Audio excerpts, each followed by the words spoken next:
ನನ್ನ ಹೆಸರು doctor GN Hosagoudar ಅಂತೇಳಿ ಸಸ್ಯ ರೋಗಶಾಸ್ತ್ರದಲ್ಲಿ ಸಹಾಯಕ ಪ್ರಾಧ್ಯಾಪಕನಾಗಿ ಕೆಲಸ ಮಾಡ್ತಾಯಿದ್ದೀನಿ. ನಾನು ಕಳೆದ 10 ವರ್ಷ ನಾನು ಕೊಡಗು ಜಿಲ್ಲೆ ಪೊನ್ನಂಪೇಟೆಯಲ್ಲಿ ಭತ್ತದ ರೋಗಶಾಸ್ತ್ರಜ್ಞನಾಗಿ ಕೆಲಸ ಮಾಡ್ತಾಯಿದ್ದೆ. All India coordinated rice improvement ಪ್ರಾಜೆಕ್ಟಲ್ಲಿ 10 ವರ್ಷ ಕೆಲಸ ಮಾಡಿದ್ದೀನಿ. ಕಳೆದ 2 ವರ್ಷದಿಂದ ನಾನು ಇಲ್ಲಿ ಸಸ್ಯ ರೋಗಶಾಸ್ತ್ರ ವಿಭಾಗದಲ್ಲಿ ಸಹಾಯಕ ಪ್ರಾಧ್ಯಾಪಕನಾಗಿ ಕೆಲಸ ಮಾಡ್ತಾಯಿದ್ದೀನಿ. ನಾನು ಈಗ ಒಂದು ಕೊಟ್ಟಿರುವಂಥ ಟಾಪಿಕ್ ಏನಂತಂದರೆ, ಮಲೆನಾಡು ಪ್ರದೇಶದಲ್ಲಿ ಭತ್ತದ ಬೆಳೆಗೆ ಬರುವ ಪ್ರಮುಖ ರೋಗಗಳು ಮತ್ತು ಅವುಗಳ ಹತೋಟಿ ಕ್ರಮಗಳ ಬಗ್ಗೆ ಮಾತಾಡಲಿಕ್ಕೆ ಇಚ್ಛಿಸ್ತಾ ಇದ್ದೇನೆ. ತಮಗೆ ತಿಳಿದಿರೋ ಹಾಗೆ ಭತ್ತ ಇದು ಒಂದು ನಮ್ಮ ಈ ಒಂದು ಮಲೆನಾಡು ಪ್ರದೇಶದ ಪ್ರಮುಖ ಬೆಳೆಯಾಗಿದೆ ಮತ್ತು ಒಂದು ಆಹಾರ ಬೆಳೆಯಾಗಿ ಕೂಡ ಈ ಪ್ರದೇಶದಲ್ಲಿ ಬೆಳೀತಾ ಇದ್ದಾರೆ.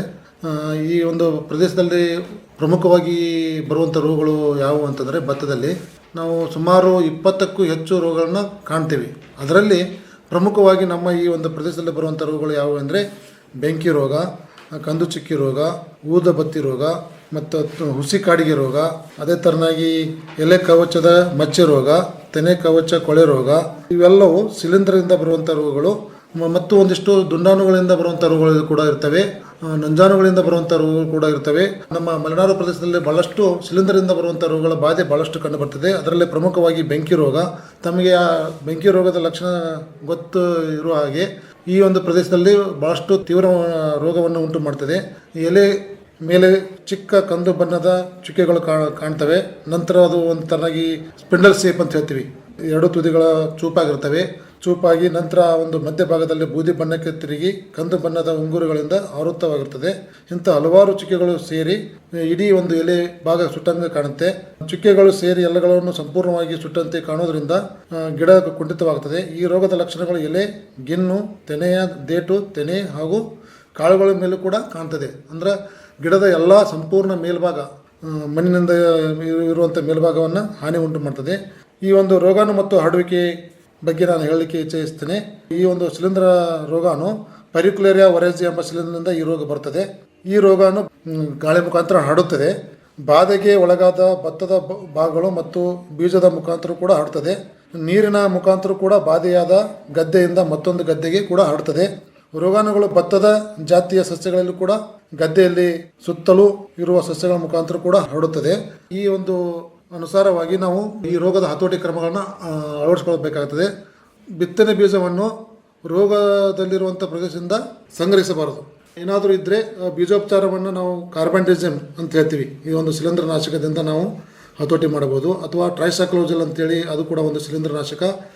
ಪ್ರತಿ ಕೆಜಿಗೆ 2 ಗ್ರಾಮ್ ಅಂತೆ ಹಾಕಿ ಬೀಜೋಪಚಾರ ಮಾಡೋದ್ರಿಂದ ಈ ರೋಗವನ್ನು ನಾವು 1 ತಿಂಗಳವರೆಗೆ ರೋಗ ಬರದಂತೆ ನಾವು ಸಸಿ ಮಡಿಯಲ್ಲಿ ನೋಡ್ಕೊಳ್ಬಹುದು.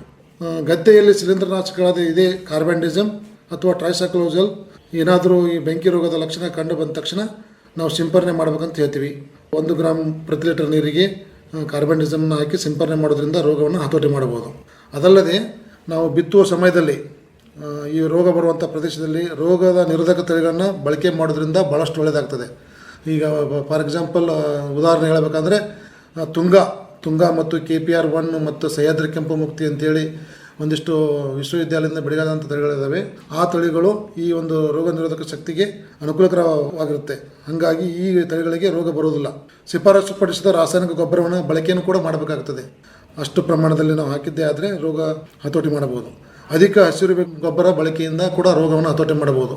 ಯಾಕಂದರೆ ತಮಗೆ ಈಗ ತಿಳಿದಿರೋ ಹಾಗೆ ಎಲ್ಲರ ಸ್ವಲ್ಪ ದನಕರಗಳು ಸಾಕುವುದು ಒಂದು ಕಡಿಮೆ ಆಗಿದೆ. ಅದರ ಬದಲಾಗಿ ನಾವು ಅಧಿಕ ಹಸಿರೆಲೆ ಗೊಬ್ಬರ ಬಳಕೆಯಿಂದ ನಾವು ಮಣ್ಣಿನ ಫಲವತ್ತತೆಯನ್ನು ಹೆಚ್ಚಿಸಬಹುದು. ಹುಲ್ಲು ಜಾತಿಯ ಆಶ್ರಯ ತಳಿಗಳನ್ನು ನಾಶಪಡಿಸಬೇಕು. ಯಾಕಂದರೆ ಈ ರೋಗಾಣುಗಳು ಬೆಳೆ ಇರಲಾರ್ದಂಥ ಸಮಯದಲ್ಲಿ ಈ ರೋಗಾಣುಗಳು ಹುಲ್ಲಿನ ಜಾತಿಯಲ್ಲಿ ಅದರ ಜೀವನ ಚಕ್ರವನ್ನು ಪೂರ್ಣಗೊಳಿಸುತ್ತೆ. ಹಾಗಾಗಿ ಈ ಒಂದು ಹುಲ್ಲು ಜಾತಿಯ ಸಸ್ಯಗಳನ್ನು, ಗದ್ದೆ ಸುತ್ತಲಿರುವಂಥ ಹುಲ್ಲು ಜಾತಿಗಳನ್ನು ತೆಗೆದು ಹಾಕಬೇಕಾಗುತ್ತದೆ. ಈ ಒಂದು ಪ್ರಮುಖ ಹತೋಟಿ ಕ್ರಮಗಳು ಬೆಂಕಿ ರೋಗಕ್ಕೆ. ಅದೇ ತರನಾಗಿ ಕಂದು ಚುಕ್ಕಿ ರೋಗ, ಈ ರೋಗದ ಲಕ್ಷಣಗಳು ತಮಗೆ ತಿಳಿಸಿಪಡಿಸುವುದೇನೆಂದರೆ, ಎಲೆ ಹೊದಿಕೆ ಮತ್ತು ಕಾಳಿನ ಮೇಲೆ ಕಂದು ಬಣ್ಣದ ಚುಕ್ಕೆಗಳು ಕಾಣ್ತವೆ. ಚುಕ್ಕೆಗಳು ಮೊಟ್ಟೆ ಆಕಾರ ಕಾಣ್ತವೆ. ನಂತರ ಅವು ಒಂದಕ್ಕೊಂದು ಸೇರಿಕೊಂಡು ಒಂದು ಮಚ್ಚೆ ಆಕಾರ ಕಾಣ್ತದೆ. ಉದ್ದವಾಗಬಹುದು. ಚುಕ್ಕೆಗಳು ಮಧ್ಯಭಾಗದಲ್ಲಿ ಬೂದಿ ಬಣ್ಣ ಅಥವಾ ಬಿಳಿ ಬಣ್ಣದ ಹೊಂದಿರ್ತವೆ. ಕಾಳುಗಳು ಕೂಡ ಕಂದು ಬಣ್ಣಕ್ಕೆ ತಿರುಗ್ತವೆ. ಈ ಒಂದು ಕಂದು ರೋಗದ ಲಕ್ಷಣಗಳು. ಅದೇ ತರನಾಗಿ ರೋಗಾಣು ಮತ್ತು ಅದರ ಹರಡುವಿಕೆ ಹೇಳೋದಾದರೆ, ಈ ಒಂದು ಕಂದು ಚುಕ್ಕೆ ರೋಗ ಬಾಧೆ ಮಾಡುವಂಥ ಒಂದು ಶಿಲೀಂಧ್ರ ಯಾವುದು ಅಂತಂದರೆ ಹೆಲ್ಮಂಥೋಸ್ಪೋರಿಯಂ ಒರೈಜೆ ಎಂಬ ಶಿಲೀಂಧ್ರದಿಂದ ಈ ರೋಗ ಬರ್ತದೆ. ಈ ರೋಗವು ಬಾಧೆಯಾದ ಬೀಜವನ್ನು ಉಪಯೋಗಿಸುವುದರಿಂದ ಕೂಡ ಹರಡುತ್ತೆ. ಬಾಧೆಯಾದ ಭತ್ತದ ಗಿಡಗಳ ಕೋಶದಲ್ಲೂ ಕೂಡ ಇರುತ್ತೆ. ತದನಂತರ ಭೂಮಿಯಲ್ಲಿ ಜೀವಿಸುತ್ತದೆ. ನಂತರ ಬೆಳೆಯನ್ನು ಬೆಳೆಯುವ ಸಮಯದಲ್ಲಿ ಈ ರೋಗಾಣು ಹರಡಿ ಬಾಧಿಸುತ್ತದೆ. ಈ ರೋಗಾಣು ಮಣ್ಣಿನಲ್ಲಿ 28 ತಿಂಗಳವರೆಗೆ ಜೀವಿಸ್ತದೆ. ಅಂದರೆ 2 ವರ್ಷಗಳವರೆಗೆ ಈ ಒಂದು ರೋಗಾಣುಗಳು ಭೂಮಿಯಲ್ಲಿರ್ತವೆ. ಬದು ಸುತ್ತಲೂ ಕೂಡ ಇರುವ ಕಳೆಗಳ ಮೇಲೆ ಕೂಡ ಬಾಧಿಸಿ ಜೀವನ ಚಕ್ರವನ್ನು ಸಂಪೂರ್ಣಗೊಳಿಸಿಕೊಳ್ಳುತ್ತೆ. ಹಾಗಾಗಿ ಈ ಕಂದು ಚುಕ್ಕೆ ರೋಗದ ಹತೋಟಿ ಕ್ರಮಗಳು ಏನಂದರೆ, ರೋಗರಹಿತ ಬೀಜಗಳನ್ನು ಬಿತ್ತನೆಗೆ ಉಪಯೋಗಿಸಬೇಕು. ಇದು ಕೂಡ ಒಂದು ಬೀಜದ ಮುಖಾಂತರ ಹರಡುವಂಥ ರೋಗವಾಗಿದ್ದರಿಂದ ಬೀಜೋಪಚಾರ ಅವಶ್ಯಕವಾಗಿರುತ್ತದೆ. ರೋಗದಿಂದ ಬಾಧೆಯಾದ ಭತ್ತದ ಭಾಗಗಳನ್ನು ಭೂಮಿಯಲ್ಲಿ ಇರುವಂತೆ ಬೆಳೆ ಗದ್ದೆಗಳನ್ನು ಕಾಲಗೈ ಪದ್ಧತಿಯಲ್ಲಿ ಅನುಸರಿಸಬೇಕಾಗುತ್ತದೆ. ಮತ್ತು ಅದೇ ಥರನಾಗಿ ಥೈರಾಮ್ ಅಥವಾ ಕ್ಯಾಪ್ಟನ್ ಅಂತ ಹೇಳ್ತೀವಿ, ಇವು ಕೂಡ ಶಿಲೀಂಧ್ರನಾಶಕ.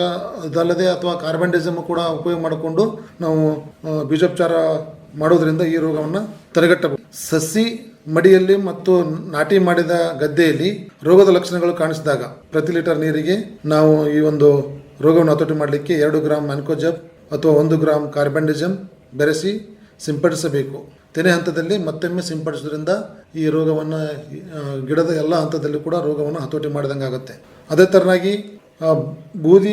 ಊದುಬತ್ತಿ ರೋಗ ಅಂತ ಹೇಳ್ತೀವಿ. ಈ ರೋಗದ ಲಕ್ಷಣ ತಮಗೆ ಗೊತ್ತಿರುವ ಹಾಗೆ ರೋಗ ಪೀಡಿತ ಸಸಿಗಳು ಸಾಮಾನ್ಯವಾಗಿ ಗಿಡ್ಡವಾಗಿರುತ್ತವೆ ಮತ್ತು ತೆನೆಗಳು ಬರಲು ಊದು ಬತ್ತಿ ಅಂತ ಕಡ್ಡಿಯು ಹೊರಬರುತ್ತದೆ. ಅದಕ್ಕೆ ನಾವು ಇದಕ್ಕೆ ಊದುಬತ್ತಿ ರೋಗ ಅಂತ ಹೇಳ್ತೀವಿ. ಇಂಥ ತೆನೆಗಳನ್ನು ಕಾಳುಗಳಾಗಿರುವುದಿಲ್ಲ. ಇದರ ಬದಲು ಶಿಲೀಂಧ್ರದ ಕಪ್ಪು ಕಣಗಳು ಇರುತ್ತವೆ ತೆನೆಯಲ್ಲಿ. ಮತ್ತು ಈ ರೋಗಾಣು ಮತ್ತು ಹರಡುವಿಕೆ ಬಗ್ಗೆ ಹೇಳೋದಾದರೆ, ಈ ರೋಗವು ಎಫಿಲಿಸ್ ವರೈಸೆ ಎಂಬ ಶಿಲೀಂಧ್ರದಿಂದ ಈ ರೋಗ ಬರುತ್ತದೆ. ಇದು ಕೂಡ ಬೀಜದ ಮುಖಾಂತರ ಹರಡುವಂಥ ರೋಗ. ಗದ್ದೆಯ ಬದುವಿನಲ್ಲಿ ಭತ್ತದ ಜಾತಿಯ ಕಳೆ ಬೆಳೆಗಳ ಮುಖಾಂತರ ಕೂಡ ರೋಗ ಕೂಡ ಹರಡುತ್ತದೆ. ಇದರ ಮುಖಾಂತರ ಈ ರೋಗವನ್ನು ಹತೋಟಿ ಕ್ರಮಗಳು ಯಾವುವು ಎಂದರೆ, ರೋಗರಹಿತ ಪ್ರದೇಶಗಳಿಂದ ಬಿತ್ತನೆ ಬೀಜವನ್ನು ಆಯ್ಕೆ ಮಾಡಿಕೊಳ್ಳಬೇಕಾಗುತ್ತದೆ. ರೋಗ ಬಂದ ತೆನೆಗಳನ್ನು ತೆಗೆದು ನಾಶಪಡಿಸಬೇಕು. ಮತ್ತು ಏನಾದರೂ ಆ ಒಂದು ಬಾಧೆಯಾದಂಥ ಬೀಜಗಳು ಏನಾದರೂ ನಿಮಗೆ ಸಂಶಯಾಸ್ಪದ ಇದ್ದರೆ ಅಂಥ ಒಂದು ಸಂದರ್ಭದಲ್ಲಿ ನೀವು 50 ರಿಂದ 54 ಡಿಗ್ರಿ ಸೆಲ್ಸಿಯಸ್ ಬಿಸಿ ನೀರಿನಲ್ಲಿ 10 ನಿಮಿಷಗಳ ಕಾಲ ನೆನೆಸಿ ಆಮೇಲೆ ಬೀಜಗಳನ್ನು ನೆರಳಲ್ಲಿ ಒಣಗಿಸಿ ಬೀಜೋಪಚಾರ ಮಾಡೋದ್ರಿಂದ ಈ ರೋಗವನ್ನು ಹತೋಟಿ ಮಾಡಬಹುದು. 4ನೇದಾಗಿ ಹುಸಿ ಕಾಡಿಗೆ ರೋಗ. ಇದು ಕೂಡ ಈ ಒಂದು ನಮ್ಮ ಮಲೆನಾಡು ಪ್ರದೇಶದಲ್ಲಿ ಭಾಳಷ್ಟು ಕಂಡು ಬರ್ತಾ ಇದೆ.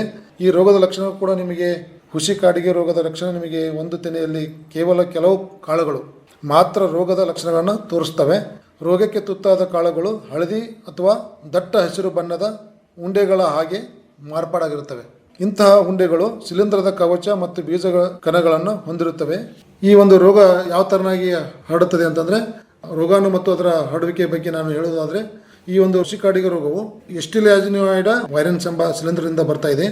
ಹಸಿವು ಹೂ ಮತ್ತು ಮಾಗುವ ಸಮಯದಲ್ಲಿ ಮಳೆ ಮತ್ತು ಮೋಡ ಕವಿದ ವಾತಾವರಣವಿದ್ದರೆ ಈ ರೋಗದ ತೀವ್ರತೆ ಹೆಚ್ಚಾಗಿರುತ್ತದೆ. ಈ ರೋಗವನ್ನು ಹತೋಟಿ ಮಾಡುವ ಕ್ರಮಗಳು ಯಾವುವು ಅಂದರೆ, ರೋಗರಹಿತ ಬೀಜಗಳನ್ನು ಬಿತ್ತನೆಗೆ ಉಪಯೋಗಿಸಬಾರದು. ಬೀಜವನ್ನು ಬಿತ್ತುವುದಕ್ಕೆ ಮೊದಲು ಅದೇ ಒಂದು ಬಿಸಿ ನೀರಿನಲ್ಲಿ ಬೀಜೋಪಚಾರ ಮಾಡಿ ನಂತರ 10 ನಿಮಿಷಗಳ ಕಾಲ ನೆನೆಸಿ ಒಣಗಿಸಿ ಬಿತ್ತನೆಬೇಕು. ರೋಗ ಬಾಧೆ ತೆನೆಗಳನ್ನು ತೆಗೆದು ಸುಟ್ಟು ಹಾಕಬೇಕು. ಬಿತ್ತುವ ಅಥವಾ ನಾಟಿ ಮಾಡುವ ಸಮಯದಲ್ಲಿ ಬೀಜವನ್ನು 2 ಗ್ರಾಂ ಪ್ರತಿ ಕೆಜಿಗೆ ಬೀಜೋಪಚಾರ ಮಾಡೋದರಿಂದ ರೋಗವನ್ನು ನಿಯಂತ್ರಿಸಬಹುದು.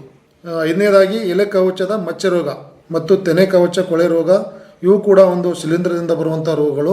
ಮೊದಲನೇದಾಗಿ ಎಲೆ ಕವಚದ ಮಚ್ಚೆ ರೋಗದ ಬಗ್ಗೆ ನಿಮಗೆ ಹೇಳೋದಾದರೆ, ಎಲೆಯ ಹೊದಿಕೆಯ ಮೇಲೆ ಅಂಡಾಕಾರದ ಚುಕ್ಕೆಗಳು ಕಾಣಬಹುದು, ಅದು ಭೂಮಿಯ ಹತ್ತಿರ.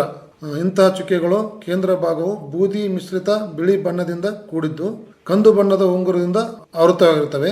ಕೆಲವೊಮ್ಮೆ ಇಂಥ ಚುಕ್ಕೆಗಳು ಪ್ರಾರಂಭಿಕ ಹಂತದಲ್ಲಿ ಬಿಳಿ ಬಣ್ಣದಿಂದ ಕೂಡಿರುತ್ತವೆ, ನಂತರ ದಟ್ಟ ಕಂದು ಬಣ್ಣಕ್ಕೆ ತಿರುಗುತ್ತವೆ. ರೋಗವು ತೀವ್ರವಾದಾಗ ಎಲ್ಲ ಎಲೆಗಳು ಒಣಗುತ್ತವೆ. ಇದು ಒಂದು ಹಾವಿನ ಪೊರೆ ತರನಾಗಿ ನಾವು ಗಿಡದ ಬುಡದಲ್ಲಿ ನಾವು ಕಾಣಬಹುದು. ಈ ಒಂದು ರೋಗದ ಲಕ್ಷಣ ಎಲೆ ಕವಚದ ಮಚ್ಚೆ ರೋಗ. ಇದು ಕೂಡ ಒಂದು ಮಣ್ಣಿನಿಂದ ಬರುವಂಥ ರೋಗನು. ಅದೇ ಥರನಾಗಿ ತೆನೆ ಕವಚ ಕೊಳೆ ರೋಗ. ತೆನೆ ಕವಚ ಕೊಳೆ ರೋಗ ಹೇಳಿದಂತೆ ತೆನೆಯ ಹೊರ ಬರುವ ಕೊನೆಯ ಎಲೆಯ ಕವಚದ ಮೇಲೆ ಕಂದು ಬಣ್ಣದ ಮಚ್ಚೆಯಾಗಿ ನಂತರ ಕಪ್ಪಾಗಿ ತೆನೆಯು ಸ್ವಲ್ಪ ಮಾತ್ರ ಹೊರಗೆ ಬರುತ್ತದೆ. ಇದರಿಂದ ಕಾಳು ಕಟ್ಟದ ಬಿಳಿ ತೆನೆಯಾಗಿ ಇಳುವರಿ ಕಡಿಮೆ ಆಗ್ತದೆ.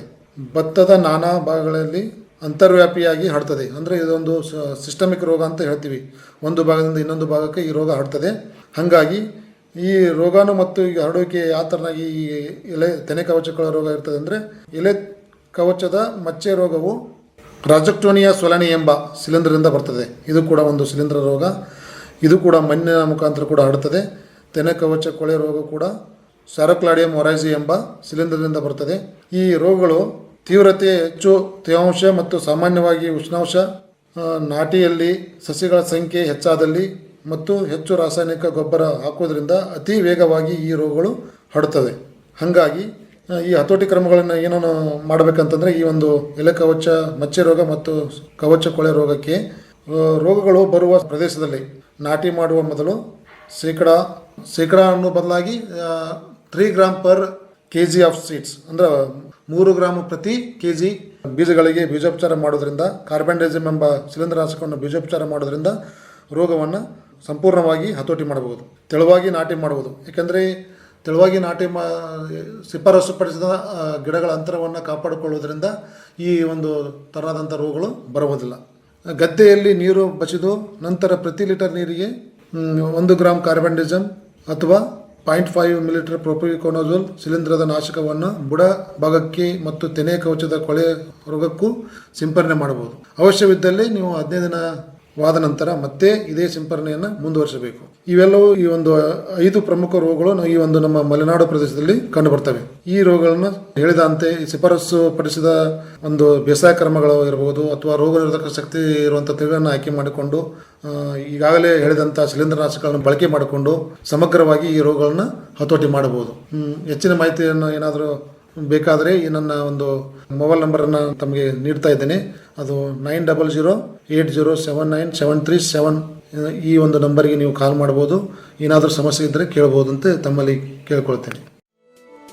ರೈತ ಬಾಂಧವರೇ ಹಾಗೂ ಕೇಳುಗರೆ, ಪ್ರತಿದಿನ ಸಂಜೆ 6:50ಕ್ಕೆ ಮೂಡಿಬರುವ ಕೃಷಿ ರಂಗ ಕಿಸಾನ್ವಾಣಿ ಕಾರ್ಯಕ್ರಮ ಭದ್ರಾವತಿ ಕೇಂದ್ರದಿಂದ ಯಾವ ರೀತಿಯಾಗಿ ಮೂಡಿ ಬರ್ತಾ ಇದೆ, ಮತ್ತು ಈ ಕಾರ್ಯಕ್ರಮದ ಕುರಿತು ನಿಮ್ಮ ಅನಿಸಿಕೆ, ಅಭಿಪ್ರಾಯ, ಸಲಹೆ, ಸೂಚನೆ ಏನಾದರೂ ಇದ್ದಲ್ಲಿ ನಮ್ಮ ವಾಟ್ಸಪ್ ನಂಬರಿಗೆ ಇದನ್ನು ನೀವು ಬರೆದು ತಿಳಿಸಬಹುದು. ನೀವು ಬರೆದು ಕಳಿಸಿದ ಮಾಹಿತಿಯನ್ನು ಅದೇ ಕಾರ್ಯಕ್ರಮದಲ್ಲಿ ಪ್ರಸಾರ ಮಾಡಲಾಗುವುದು. ನಮ್ಮ ವಾಟ್ಸಪ್ ಸಂಖ್ಯೆ ಹೀಗಿದೆ: 9487562600. ಇನ್ನೊಮ್ಮೆ ಕೇಳಿ: 9481572600.